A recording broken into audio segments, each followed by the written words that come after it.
what is good, family? It is a family affair here at Rumble House Sports, man. We have a lot to jump into, man. It is your boy Jay. And this is Chris. And it's your boy Redman. Yes, sir, man. So look, man, it was a great week for wrestling fans as we had two major pay-per-view events happen within the same week, within days of each other. We had AEW Rampage, which was spread across 2 nights, and then we had WWE Not So Extreme Rules. Now, if you all if you all actually had to choose, you know, who would you all say came out on top in regards to this? I mean, AEW did a really good job of giving the fans kind of what they wanted. You could debate the fact that the Daniel Bryan match went, or Bryan Danielson, match went, 30 minutes and it ended in a draw of sorts. And that could kind of go either way. But then you had Not So Extreme Rules, where literally the main event was the extremist of the entire thing. How are you feeling about this, all in all, from a fan perspective, Redman? From a fan perspective, man, from a fan perspective, man, it was all in all, I would say it was a good weekend in wrestling, in the wrestling world. Minus a couple botched finishes, and we'll get into it was definitely sloppy. It was definitely sloppy. And we'll get into detail about that a little bit later. But minus the botched finishes, from both shows, I might add. Yeah. But overall, this was a very good, solid weekend of wrestling within the wrestling world. With Grand Slam, with AEW being ran across 2 nights. And then you have AEW actually their first show, but they were the #1 show on cable when they actually dropped. So yeah, people were interested. #1 show on cable, and then WWE following up with Extreme Rules. I mean, Not So Extreme Rules. Not So Extreme Rules. Right. But anybody that's following what's going on in wrestling right now, I mean, this is the most exciting time we've had in wrestling since the wrestling wars back in the 90s, late 90s. So definitely, it's awesome what's happening right now. That's a fact. Hey, Chris, man, do you feel the same way, or do you kind of like, it's a good shot? What the two different companies have been able to do this weekend, I think that all fans are celebrating, all wrestling fans are celebrating. Of course, there is a winner out of the two, and we'll get into that a little bit later. There was definitely a better brand over the last week. So, but this gives you that nostalgic feel of the Monday Night Wars, back in the 90s. So this is kind of giving you that feel. So everybody is excited about this, and the two shows did a good job. I think that they pretty much did what was, at least one of them did what was expected. And we'll get into the other one. And I think you guys know where I'm going with it. Right. But over and all, I think it's good to be a wrestling fan these days. Yeah, man, I think that you are totally correct in the sense of, it was a great night for wrestling fans. I mean, even according to Eric Bischoff, he says that Vince McMahon is happiest when he's in the midst of a fight. And that's exactly what's going on when we talk about AEW and WWE. Redman, I told you, that Vince McMahon needs to fight so much that's the reason why he started the brand splits, so that he could beef with himself to create a better product. You know what I'm saying?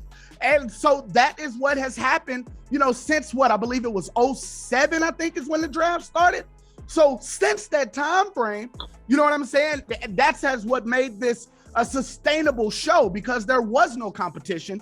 We could say Impact Wrestling, and that it was for like 2 years, and then it kind of just withered away. So now we have something that's not only, we don't even have to go into the fact of how well they do their shows in AEW, but the fact that you're giving away pay-per-views for free. Like, like when we talk about it, we could just move into this. When we talk about WWE making you subscribe to the Peacock or WWE Network, we know it's on Peacock now, in order to get all your pay-per-views for free, but then you title it Extreme Rules, and there's nothing extreme about it as outside of the rope breaking in the main event. Like, why would you pay for it? Right, Redman? Yeah, I mean, it's just ridiculous. I mean, like you said, I mean, where was the extreme part of Extreme Rules? I mean, like, you have the fans, I mean, man, you talked about it earlier, you have the fans literally screaming, we want tables. Yeah. We want tables. Yep. And we did not get none of that until the main event. And even with that, it took the Demon to be Rose again. Let's not even talk about that. Like that was ridiculous, bro. I mean, for him to finally the red lights. I mean, you know what I'm saying? I'm just like, I mean, it's cool. It was pretty cool. Bro, his music played in the middle of a match. Right. Yeah. It just. You know what I'm saying? Come on, bro. Just a complete. They're trying to think out the box, but like, you know, I be saying sometimes, you know, they should have left that one in. They should have left that one in. Yeah, that's the thing. Sometimes it's good to think inside the box and not so much outside the box. Yeah. But I mean, with the pay-per-view being Extreme Rules, I mean, it's like we didn't have not one ladder, not Charlotte Flair almost got counted out. I mean, you know, where were the extremes? Or Extreme Rules, they better make up for this for TLC. I'm not playing. No, wait a minute. They made up for it on Monday Night Raw. Monday Night Raw, the main event was in a steel cage. So it should have been. So it should have been Extreme Monday Night Raw. Then. Yeah. Raw was what Extreme Rules should have been. Don't you? Is that what you're thinking, Chris? Yeah, most definitely. Raw definitely what it's crazy how I kind of feel like more people are talking about the mishaps instead of what went right with and all y'all sports writers Rules. That's talking about, oh, they did good and it was a good man. Stop lying just so y'all can get y'all pockets filled. I'm seeing more people talk about what went wrong with the Extreme Rules or what was. I mean, you guys mentioned the whole Demon Fiend thing with the bizarre music that was playing in the middle of the match. I loved where they went with it, but they just did too much. They overdid it. It was overproduced. They OD'd on it. Like, did you really have? I understand changing the lights and this, that, and the third, and resurrecting the Demon. You know what I'm saying?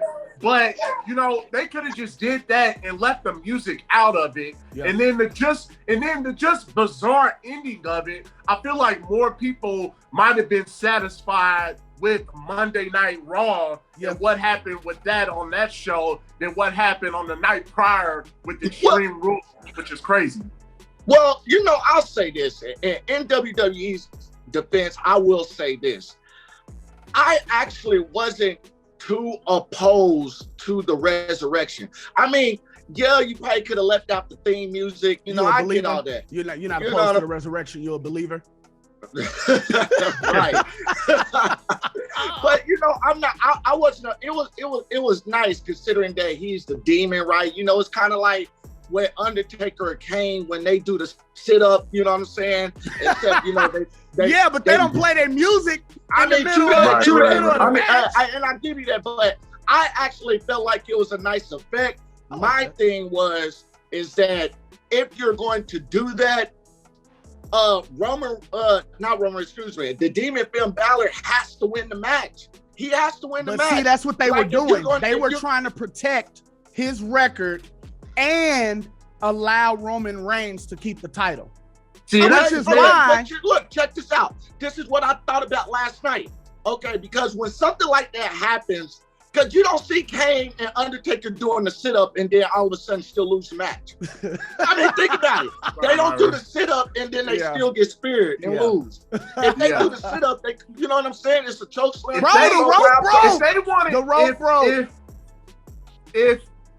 If WWE wanted to punch people in the mouth, then because I didn't hear no prediction. We all knew what was going to happen. The Demon Fiend, even though he came back, the Demon Fiend was going to lose to Roman Reigns. I did not hear one person make the prediction that the Demon Fiend was going to win. If they wanted to punch people in the mouth and really shock people, then they and this would have really had people talking if they would have let the Demon Fiend win. But I understand. Okay, so look, Roman Reigns. Yeah, go ahead. On that point, check this out, because Jay, you mentioned something about they had to protect both superstars in that instance, which I very much get. But you could have done something like this, and they done it before. Like I said, the Demon resurrects. He wins the match. He gets a 1, 2, 3. You could have done something like where Roman Reigns has his foot on the rope. The referee didn't see it. He done rang the bell, and then all of a sudden, it gets talked about. He had his foot on the rope. You know what I'm saying? So it don't really count, but it does. Yeah, and then all of a sudden, you got to restart the match. Look, you got to restart the match, right? All this commotion going on. Finn Balor don't know what's going on. Boom. A spear. RKO out of nowhere. You know what I'm saying? A spear out of nowhere. Then Roman Reigns wins the match that way. Like, it could have been. Bro, they should hire you. They should hire you. I like that. I should have been a writer. Like, bro, I like that. Real. Because if they would have had it like that type of a finish, I feel like the fans would have been happy with that. Because at that point they would have argued the fact, oh, you know what I'm saying? I can't believe Roman's foot was on the rope. They restarted them. You know what I'm saying? That's a much better talking point as far as the way the match ended, as opposed to this nonsense with the top rope collapsing. I mean, here's the deal, bro. What are we doing here? The ring ain't even broke since Big Show and Brock Lesnar, and that was damn near 1,000 pounds. You mean to tell me that 245 to 260 pounds of the Demon Fiend? First of all, he don't even weigh that much. That's what I'm saying. Bro, he don't even weigh that much. The Demon Fiend is probably. Is he 200? Bro, I'm about to Google how much Finn Balor weighs. He might be like 180. He might be like 180, 175. Nah, he bigger than that. He bigger than that. Look, he might be 180. Like Pat McAfee said, he was like, man, what type of bush league is this? Yeah, he did. Bro, here's the thing. Yeah, you're right, bro. 190. He's 190. Demon Fiend, okay. Here's a good one. Demon Fiend is 190 pounds. And you expect me to believe he gets on the rope collapses. When you had Sheamus on the damn rope, down there doing a Harlem Shake on the damn rope tops. And nothing happens. Nothing happens. Sheamus in the previous match is on the rope, down there doing a Harlem Shake.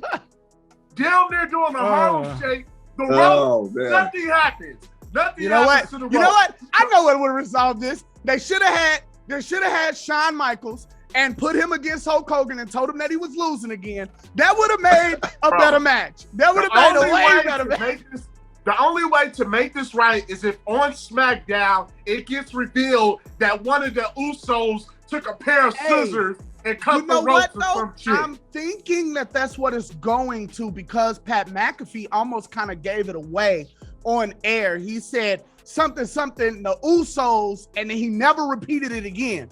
And I was like, oh, when they show it, they're going to show the Usos tampering with the rope.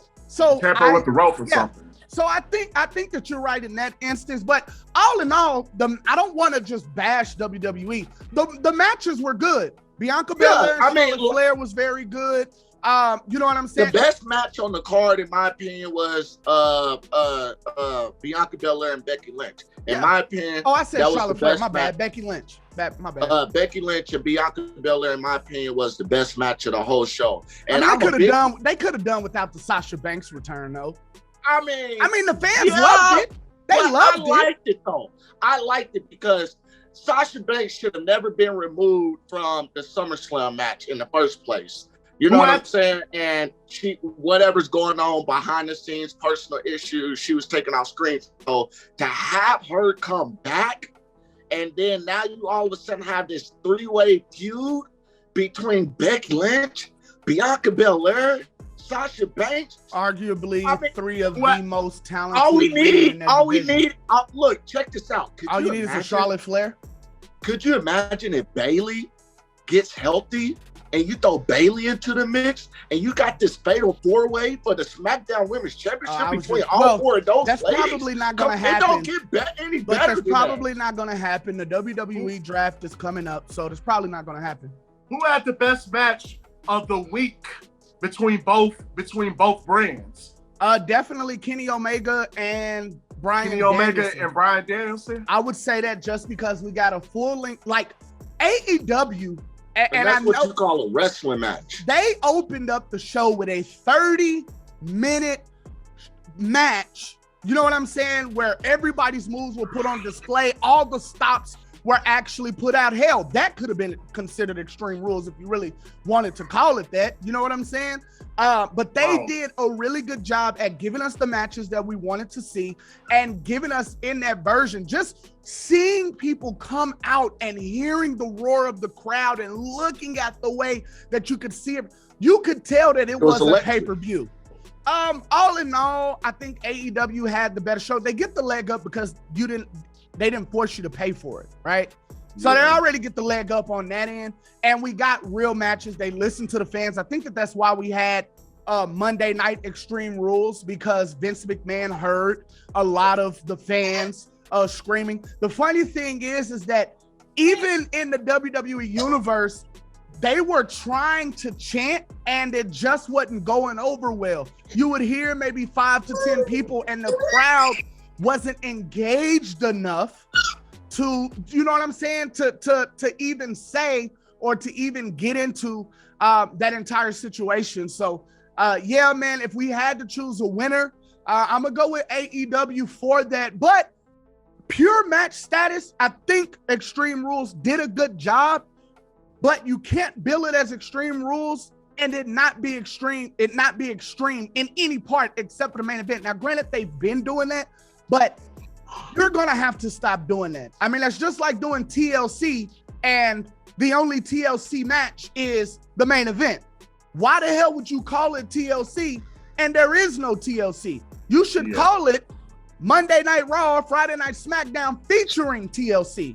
And the thing is with TLC, because they have it in their mind that it's TLC, but we need to make sure we save the TLC match for the main event. That's not why we came. That's not why we watching. The thing is that not every match has to be a TLC match. One match can be a tables match. Another match can be a ladder match. Another match can be a chairs match. And then you can mix it in there, and then there's a tables, ladders, and chairs match.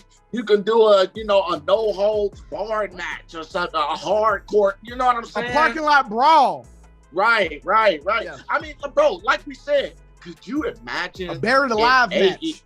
Could you imagine if AEW was to throw a pay-per-view and call it Extreme Rules, what that type of pay-per-view would look like? It would be the second coming of VCW.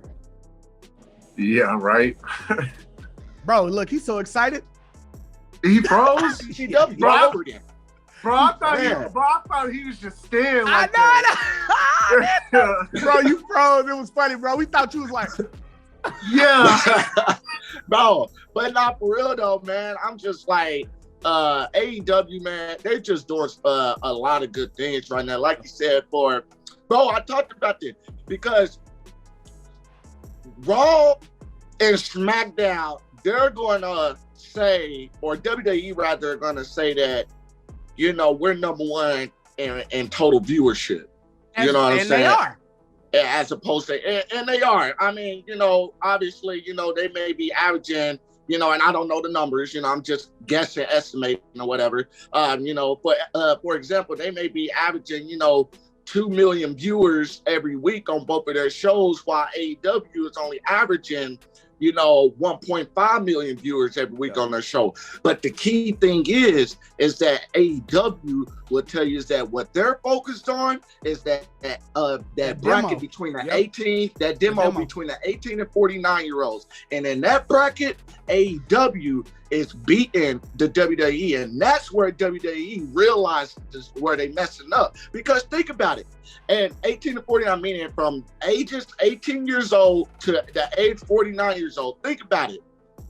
When you watch a WWE program, you see kids all over the arena, all over the arena.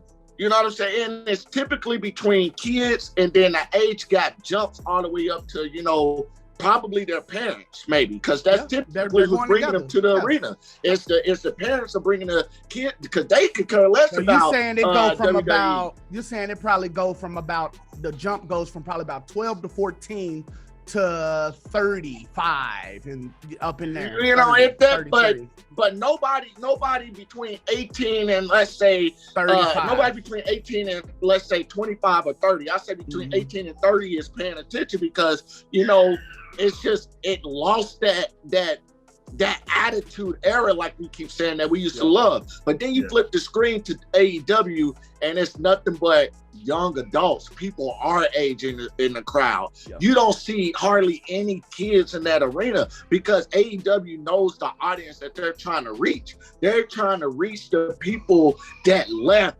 WWE for that specific reason. You know what I'm saying? Yeah, that's true, man. But, you know, all in all, if I had to say who came out on top, like I said, AEW won it. Like I said, I don't want to bash WWE like that.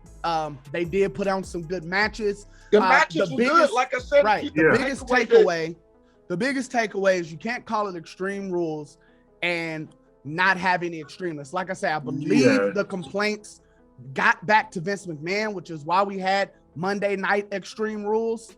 But, you know, it is what it is. And me and you talked about this on the phone, Red Man.